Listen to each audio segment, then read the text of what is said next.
आपल्या पोरांचा घोटाळा काय झाला तुमच्या माझ्या या हरामींना आपण कमवायलाच काही ठुलं नाही. इयर खंदून ठुली, पाईपलाईन करून ठुली, घर बांधून ठुलं, ते माजटले. उतारलं त्यांना, ते मोटरसायकल उतारलं, कुत्र्याला होता ना ती, त्याचा बाप पिसळलेला होता. एवढं उताटून गेलं ना, यांना फुकाट मिळालं ना सगळं. हे जर उसखंडीला लावले असते, गावंड्याच्या हाताखाली लावले असते, सायपणी खांदायला लावले असते ना, यांनी वळवळच केली नसती. यांना वळवळ का सुचली?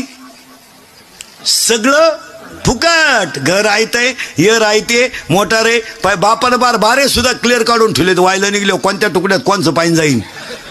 म्हातारा म्हणजे बिगर डोक्याचा इंजिनियर येतो.